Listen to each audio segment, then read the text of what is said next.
வணக்கம் மக்களே. சிஎஸ்கே கடந்த 5 போட்டிகளில் விளையாண்டு 2 போட்டிகளில் வெற்றியை பெற்று தற்போது உற்சாகமாக இருந்து வராங்க. இந்த நிலையில் அந்த அணியோடைய இளம் வீரரை அவமானப்படுத்தப்பட்டதாக ஃப்ளமிங் மீது அந்த இளம் வீரர் பார்த்தீங்கன்னா குற்றச்சாட்டை முன்வைத்தும் இருக்காரு. இதனால் சிஎஸ்கே அணியில் மிகப்பெரிய அளவில் பரபரப்பு ஏற்பட்டு இருக்கிறது. இந்த தகவல் வெளியாகி ரசிகர்களை அதிர்ச்சிக்கு உள்ளாக்கியும் இருக்கிறது. 2026 சீசன் ஆரம்பித்ததுமே சிஎஸ்கேவுக்கு மிகப்பெரிய அளவில் வாய்ப்பு கிடைக்கல. முதல் 3 போட்டிகளில் படுதோல்வியை சந்தித்தாங்க. ஆனால் அதற்கு பிறகு 2 போட்டிகளில் அபாரமான வெற்றியை பெற்றும் இருக்காங்க சிஎஸ்கே. இந்த 2 போட்டிகளில் நம்மளுடைய சிஎஸ்கே அணியோடைய இளம் நட்சத்திர வீரரான ஆயுஷ் மாத்ரே டெல்லி அணிக்கு எதிரான போட்டியில் 36 பந்தில் 59 ரன்களை குவித்து அசத்தினார். அதற்கு பிறகு கேகேஆர் அணிக்கு எதிரான போட்டியில் 17 பந்தில் 38 ரன்களை எடுத்து அசத்தியும் இருந்தார். இந்த 2 போட்டியிலையுமே இவருடைய பங்கு பார்த்திங்கன்னா அதிகமாகவே இருந்தது.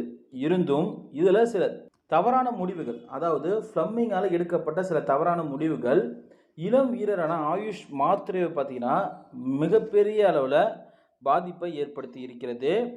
இது குறித்து அணி மீட்டிங்கில் ஆயுஷ் மாத்ரே பார்த்திங்கன்னா பேசியும் இருக்காரு. அது என்னென்ன அப்படிங்கிறத வாங்க முழுமையாக பார்க்கலாம். அதாவது கொல்கத்தாவுக்கு எதிரான போட்டியில் 59 ரன்கள் எடுத்து விளையாடி கொண்டு இருந்தபோது ஃப்ளமிங் பார்த்தீங்கன்னா வலுக்கட்டாயமாக ஆயுஷ் மாத்ரேவை ரிட்டையர் கட் செய்ய சொல்லியிருக்காரு. இது ஒன்று. 2வது போட்டி கேகேஆருக்கு எதிரான போட்டியில் ஆயுஷ் மாத்ரே பார்த்தீங்கன்னா இம்பேக்ட் பிளேயராக தான் களமிறங்கி இருந்தார். இது ரெண்டுமே பார்த்தீங்கன்னா அவருடைய மன உறுதியை அப்படியே குறைத்தும் இருக்கிறதாம். அவரால் ஃபீல்டிங் பேட்டிங் ரெண்டுமே சிறப்பாக விளையாட முடியும். அதிக ஸ்ட்ரைக் ரேட்டில் இருந்தும் என்னை எதுக்கு ரிட்டையர் செய்ய சொன்னீங்க, அடுத்து நல்ல ஃபீல்டிங் பண்ணக்கூடிய நான் எதுக்கு இம்பேக்ட் பிளேயராக களம் இறங்கணும், இது ரெண்டுமே பார்த்திங்கன்னா என்னை மிகப்பெரிய அளவில் என் மனதை பாதித்து இருக்கிறது அப்படின்னு அதிருப்தியுடன் பேசியிருக்காராம். இது குறித்து ஃப்ளமிங் பார்த்தீங்கன்னா அவருடைய விளக்கத்தை தெரிவித்தும் இருக்காரு. அது என்னன்னா, அணியோட நலன் கருதி தான் முடிவு எடுக்கப்படுகிறதாம்.